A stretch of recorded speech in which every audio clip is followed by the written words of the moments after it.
Buenos días a todos. En esta clase vamos a ver cómo es la respuesta inmune frente a las bacterias. Bueno, para recordar, vemos que ya estamos en esta parte del programa, ¿sí? Nos faltan solamente 2 unidades para terminar la materia.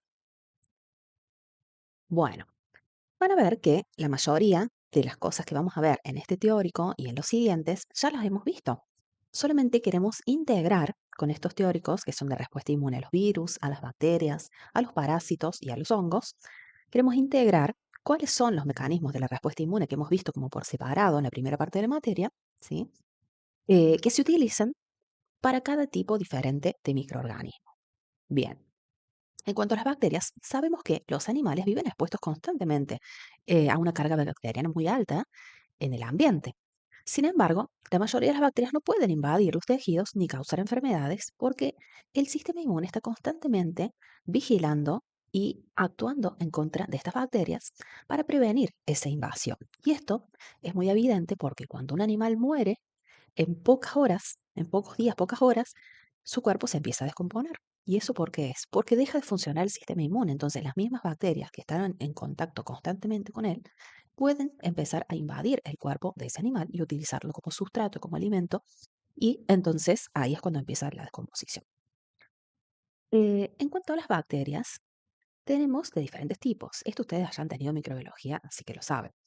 Tenemos bacterias que son saprófitas, que son las que decíamos recién que están en contacto constante con el animal, que no causan enfermedad en animales sanos, porque el sistema inmune no permite que puedan invadirlo.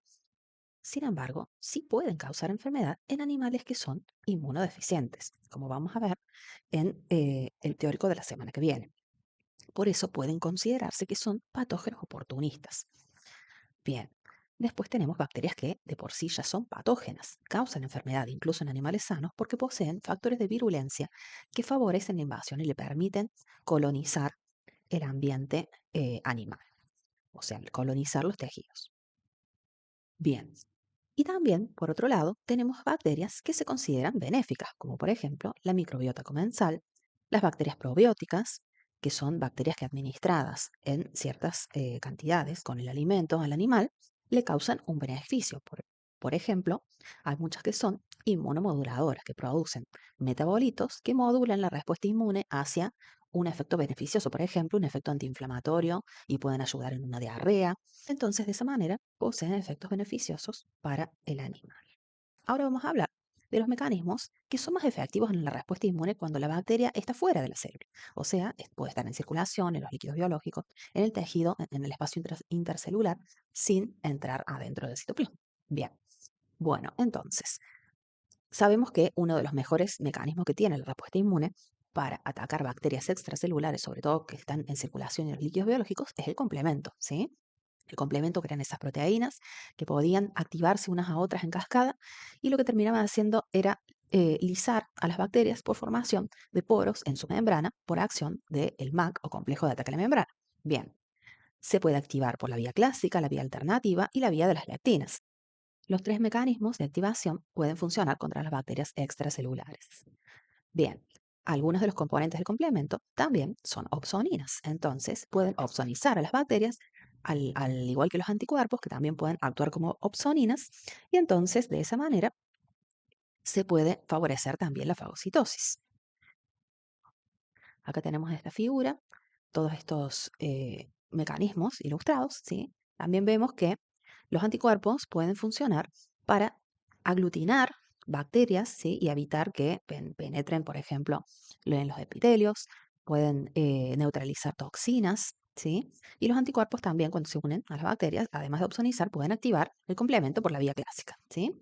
Entonces, los principales mecanismos contra las bacterias extracelulares son neutralización, ¿sí? O aglutinación por parte de los anticuerpos, opsonización y fagocitosis mediada por los anticuerpos y por proteínas del complemento. ¿Qué más? Bueno, aumentar la inflamación y cuando se dispara la inflamación, ¿quiénes van a venir? Los neutrófilos para fagocitarla, ¿sí? Y también la lisis bacteriana por el complejo de ataque a la membrana, que es parte de la activación del complemento. Bien, bueno, ahora vamos a hacer como este caminito, ¿sí? Desde la entrada de la bacteria hasta su eliminación. Cuando tenemos bacterias extracelulares, como por ejemplo E. coli, Salmonella, que son bacterias que entran por el tracto digestivo, eh, estas bacterias son del tipo que consideramos patógenas, porque tienen factores de virulencia que le permiten colonizar el tracto gastrointestinal, superando las barreras que poseen las mucosas. ¿Se acuerdan que habíamos dicho que había un montón de barreras que el microorganismo que es saprófito no las puede sortear fácilmente, salvo que esas barreras caigan, como por ejemplo cuando el animal está inmunodeprimido? Entonces, en cambio, los patógenos sí tienen factores de virulencia que le permiten atravesar esto. Por ejemplo, enzimas que rompen el moco y entonces le permiten llegar más fácil al epitelio. Pueden tener sustancias que le permiten adherirse a las células epiteliales y después mediante alguna enzima también romper la célula y pasar. Diferentes mecanismos dependiendo de la bacteria, ¿no? Eso ya lo deben haber visto en microbiología. Pueden también competir con la microbiota, ¿sí? Y pueden, digamos, sortear todas estas barreras que tienen, que eran las primeras que actuaban en la respuesta inmune antes de que comience la respuesta innata, ¿sí?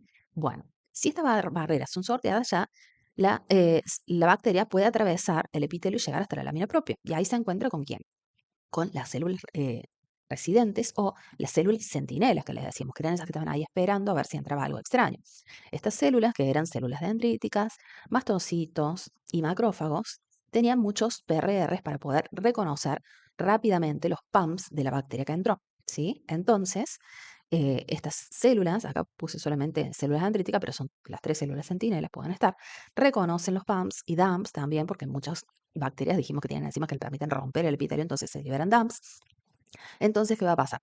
Esos PAMPs y DAMPs van a ser reconocidos por los PRRs y se van a activar los inflamasomas, ¿sí?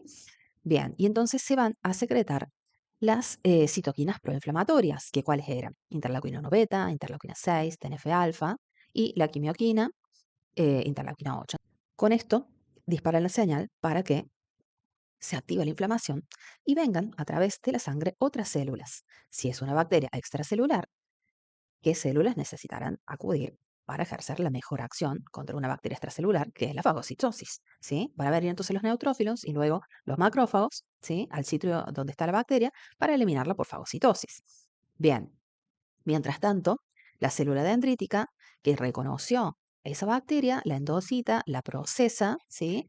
Principalmente, si la tuvo que endocitar, la procesa por la vía exógena y viaja a las placas de Peyer y los ganglios mesentéricos, que eran los sitios inductores de la mucosa intestinal, para presentársela a los linfocitos T vírgenes y activar la respuesta inmune adaptativa.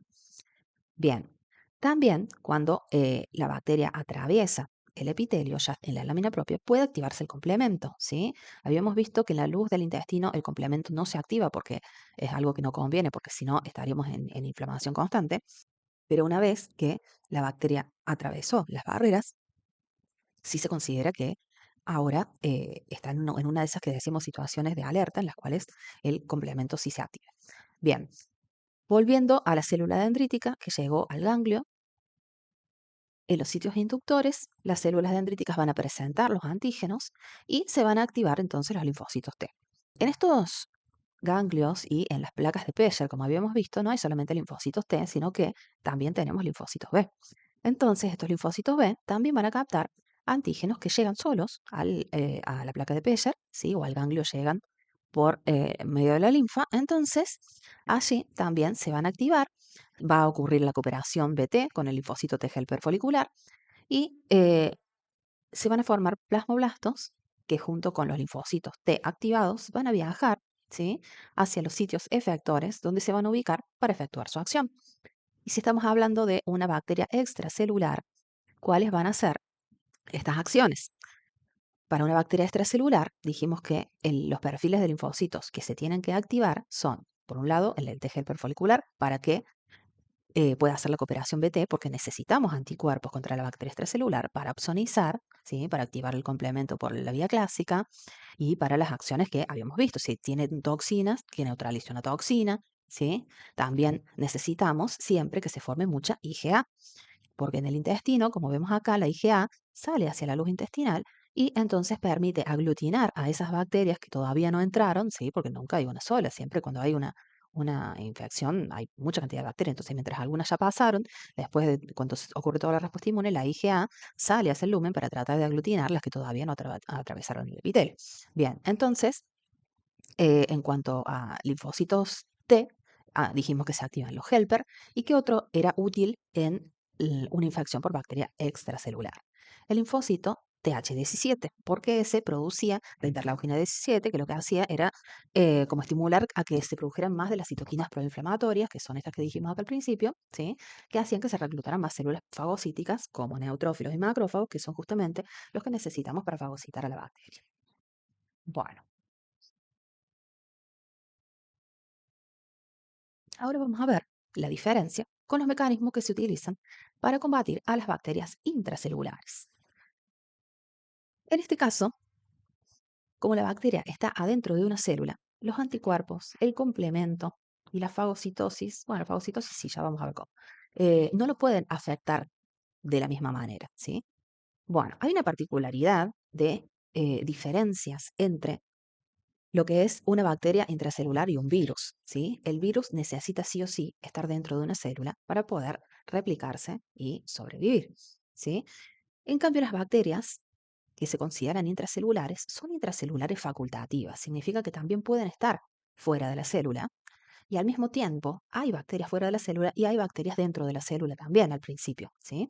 Entonces da como una respuesta un poco mixta, pero después a medida que la enfermedad avanza, van quedando solamente bacterias intracelulares, o sea, dentro de células. ¿Y cuándo se convierte en intracelular una bacteria? La bacteria no es como el virus que se mete solo porque necesita sobrevivir y necesita reproducirse dentro de una célula, ¿sí? La bacteria se convierte en intracelular cuando un macrófago la intenta fagocitar, ¿sí? Entonces ahora tenemos un macrófago infectado que hay que eliminar, ¿sí? Al igual que hablábamos para los virus, que había diferentes células que mataban células, ¿sí? Como los CD8 o las NK, que se encargan de eliminar a las células infectadas. Bien, entonces, frente a una bacteria intracelular, también van a actuar las NK. En este caso, lo que van a hacer va a ser producir interferón gamma, ¿sí? Vamos a ver que este interferón gamma lo que hace es potenciar la fagocitosis. Entonces le va a ayudar a ese macrófago a destruir a las bacterias que tiene dentro. Bien, por otro lado, habíamos dicho que una célula, cuando está infectada por un microorganismo intracelular, ya sea bacteria o virus, lo que hacía era expresar menos moléculas del CMH de clase 1 en su superficie. Y de esa manera, la natural killer podía detectar con esos receptores activadores esta falta de moléculas del CMH y activar sus mecanismos de citotoxicidad, porque de esa manera se daba cuenta que esa célula tenía algo raro y había que eliminarla. Bien, entonces ven que los mecanismos que predominan acá no son los mismos que para los virus, porque acá, ¿qué va a pasar? Por ejemplo, en una infección con bacterias, no se expresan proteínas del microorganismo en la superficie del macrófago, ¿sí? Entonces no se hace la citotoxicidad celular dependiente de anticuerpos, pero sí, la NK tiene esta otra forma de darse cuenta cuando la célula tiene que ser eliminada. Bien, de la misma manera, pueden también los linfocitos CD8 positivos eliminar células infectadas, ¿sí? Con los mismos mecanismos que eran perforinas granzimas y fafas ligando. Pero acá la manera de detectar cuál es la célula que tiene que eliminar es diferente, porque el linfocito tiene el TCR, ¿sí? Y entonces la célula que esté infectada le va a estar presentando los antígenos en moléculas de CMH de clase 1, que si bien le quedan pocas, algunas todavía tiene, entonces le va a presentar el antígeno. Esto es parte de la respuesta normal. ¿Se acuerdan que decíamos que siempre el linfocito efector, cuando llega al sitio de acción, tiene que volver a reconocer el antígeno para ejercer su acción, ¿sí? Entonces acá está haciendo eso y ejerce su acción, que es destruir mediante los mecanismos de citotoxicidad a la célula infectada, que es la que lleva a la bacteria adentro, ¿sí? Ese macrófago está intentando fagocitarla y no puede. Ya vamos a ver por qué. Bien. Y otro mecanismo es el de las células TH1, ¿sí? Los linfocitos efectores del perfil TH1 también se activan cuando hay una bacteria intracelular. ¿Por qué? Justamente porque al igual que la NK, produce interferón gamma que le ayuda al macrófago a mejorar el estallido respiratorio y poder eliminar a las bacterias que tiene adentro. Bien. Bueno, ahora entonces, al igual como hicimos para las bacterias extracelulares, vamos a hacer todo el caminito de cuando entra la bacteria, ¿sí? Para poder integrar. Bueno, como ejemplos de bacterias intracelulares, tenemos las típicas que afectan a los animales, que son Brucella abortus, que causa la brucelosis en bovinos, Mycobacterium bovis causa tuberculosis en bovinos y Mycobacterium tuberculosis causa la tuberculosis en humanos, pero el bovino también se puede contagiar, así como el humano también se puede contagiar con el Mycobacterium tuberculosis. Bien, estas bacterias son, como dijimos, intracelulares facultativas, lo que significa que se vuelven intercelulares cuando intentan ser fagocitadas. Y el macrófago no puede terminar, digamos, la fagocitosis. Entonces, sobreviven adentro de los endosomas, ¿sí? Estas pueden llegar a multiplicarse dentro de ese fagosoma y sobrevivir escondidas del resto del sistema inmune, como el complemento, los anticuerpos, dentro de los mismos macrófagos. Bien, ¿cómo hacen estas bacterias para evitar ser fagocitadas? Utilizan diferentes estrategias. Por ejemplo, Mycobacterium tuberculosis y Mycobacterium bovis lo que hacen es inhibir la maduración de los fagosomas. ¿Cómo evitan las bacterias como Mycobacterium tuberculosis, Mycobacterium bovis ser fagocitadas?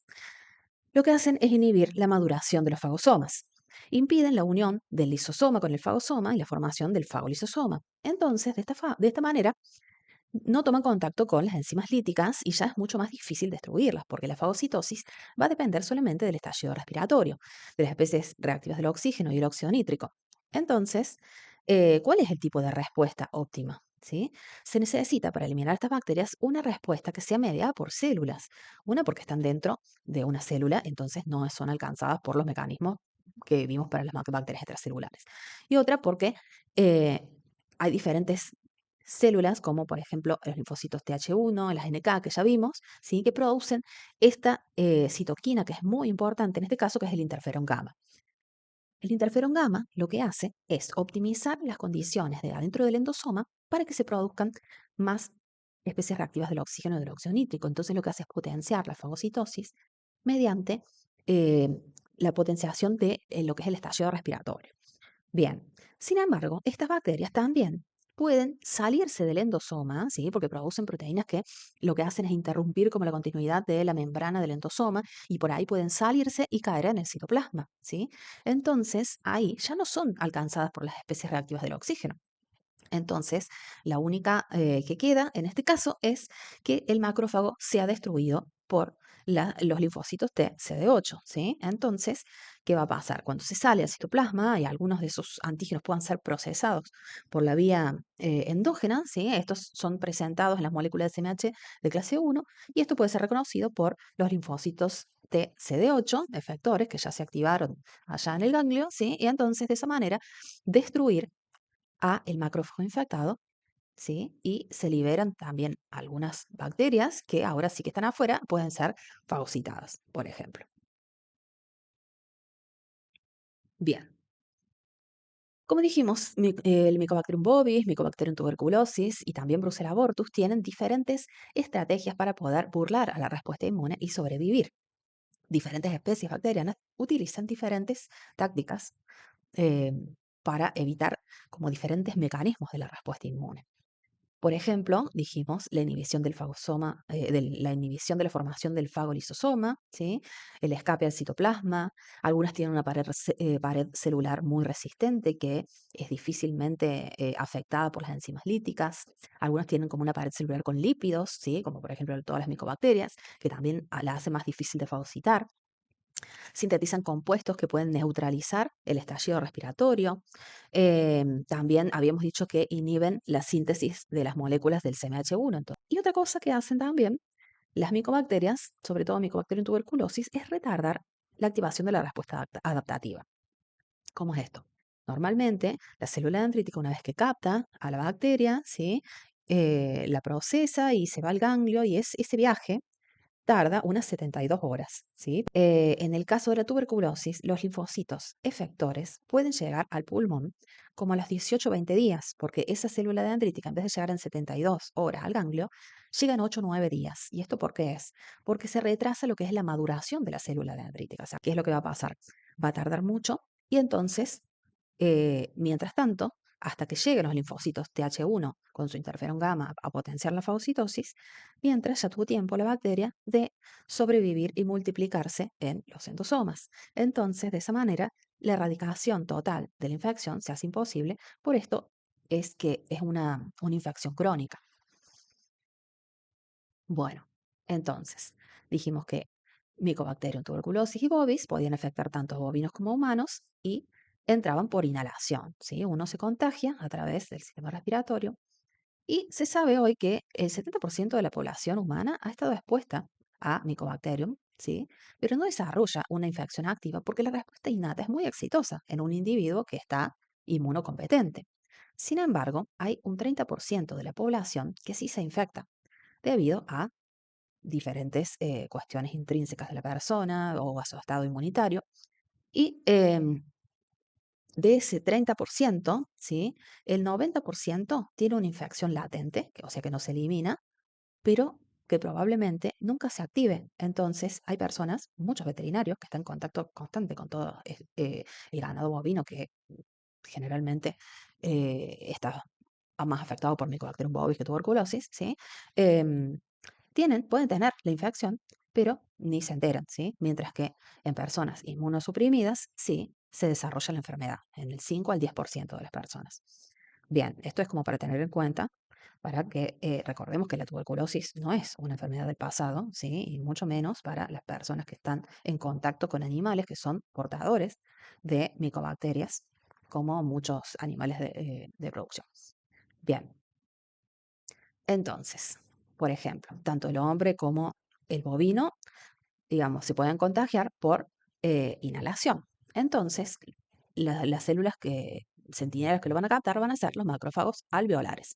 Estos macrófagos lo que hacen es también reconocer los PAMPs con sus PRRs, ¿sí? Podemos ver que las micobacterias tienen tantos PAMPs que pueden actuar, digamos, todos los PRR habidos y por haber casi, ¿sí? Lo tenemos acá en esta figura, ¿sí? Entonces, algunos median la activación de este macrófago para la producción de las citoquinas proinflamatorias, como son, por ejemplo, todos los TLRs, ¿sí? Y algunos lo que median es la internalización de la bacteria, ¿sí? Que el macrófago lo pueda endocitar, ¿sí? Para intentar fagocitarla, que son, por ejemplo, todos estos otros receptores que tenemos acá. Vemos que tenemos hasta receptores de complemento, que no es un PRR, pero también es un receptor.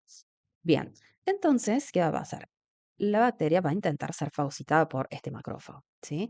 Como dijimos, los macrófagos no pueden eliminarla completamente en este porcentaje de personas que sí se infecta y en el caso de los bovinos, los bovinos que no pueden hacer una buena respuesta inmune innata, ¿sí? Entonces, ¿qué va a pasar? Van a sobrevivir adentro del endosoma, se van a empezar a multiplicar y algunos de esos macrófagos se van a morir y se van a liberar muchos dumps, ¿sí? Y van a liberarse bacterias, se van a volver a captar los pumps, y entonces se va a empezar a formar una estructura que deben haber visto en patología que se llama el granuloma, que está conformado en el medio por todas esas bacterias que se han muerto y han como explotado estos macrófagos, a veces se unen entre sí, forman como unas células gigantes. Alrededor todos los macrófagos que están intentando fagocitar esas bacterias y después cuando ya se activa la respuesta adaptativa, llegan los linfocitos T, que se ubican todos alrededor para controlar a estos macrófagos infectados. Y esto después se recubre todo por una capa de fibroblastos y queda como circunscrita la infección a lo que es ese tipo de nódulo que es el granuloma. Bien, entonces dijimos que luego de 3 semanas llegan los linfocitos T, efectores que fueron activados en el ganglio, ¿sí? ¿Y qué perfiles son los que se van a activar? Bueno, se considera que esta es una bacteria intracelular, entonces se activa el TH1. Estos linfocitos TH1 producen interferón gamma que le ayudan entonces a estos macrófagos a hacer la fagocitosis. Entonces, ese granuloma, cuando se conserva de esta manera, con esta estructura, es cuando la infección se mantiene latente. Pero hay veces en que el animal o la persona puede estar inmunosuprimida y entonces este granuloma empieza como a cambiar de forma. Ya llegan menos linfocitos, entonces se controlan menos a los macrófagos infectados, se rompe la estructura, el granuloma se vuelve como gaseoso y entonces se empiezan a liberar las bacterias que empiezan a invadir los otros tejidos. Y es cuando el animal presenta los síntomas típicos de la tuberculosis, que es tos y secreciones, mediante las cuales se pueden contagiar otros individuos. Bueno, en resumen, la respuesta inmune frente a la tuberculosis, ¿sí? Tiene que ser principalmente mediada por células, macrófagos activados, linfocitos TH1, linfocitos TCD8, que no los nombramos recién, pero sí en la diapositiva anterior, para eliminar los macrófagos infectados. También pueden llegar y estar dentro del granuloma. Eh, y entonces vamos a ver que en la fase crónica lo que predomina es la acción de los TH1 que producen el interferón gamma y los CD8 que destruyen a los macrófagos infectados con sus mecanismos de citotoxicidad, que eran los de siempre, perforinas de enzimas y fosfoligandos. También se pueden activar linfocitos T helper foliculares que ayudan a los linfocitos B a activarse y producir anticuerpos contra las micobacterias, pero estos no tienen una acción muy importante en esta respuesta. ¿Por qué? Porque el microorganismo está dentro de una célula, entonces los anticuerpos no toman mucho contacto con ellos. Por lo tanto, no ejercen una acción protectora. Bien, ¿cómo se puede diagnosticar la tuberculosis? Acá les estamos spoileando un poco lo que van a ver en el práctico la semana que viene, ¿sí? Que son las pruebas de tuberculinización. Justamente por el tipo de respuesta que dan este tipo de bacterias, ¿sí? Que es una respuesta celular, el diagnóstico va a ser mediante la búsqueda de células que estén sensibilizadas, o sea, linfocitos específicos que se han activado frente a Mycobacterium bovis en este caso, ¿sí? Bien, ya no vamos a buscar anticuerpos en suero, sino que vamos a buscar linfocitos activados. Si tiene linfocitos activados o linfocitos de memoria, significa que el animal en algún lado tiene el granuloma y ha estado en contacto está en contacto con la bacteria.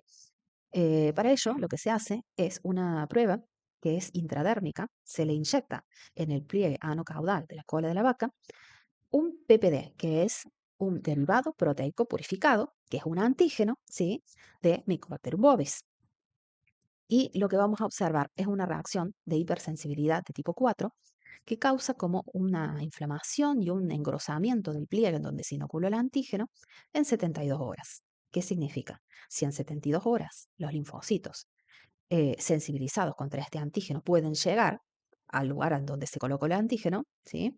Significa que son linfocitos de memoria o efectores, linfocitos que ya estaban activados, porque en 72 horas sabemos que no alcanzan para que se activen linfocitos vírgenes y lleguen al lugar.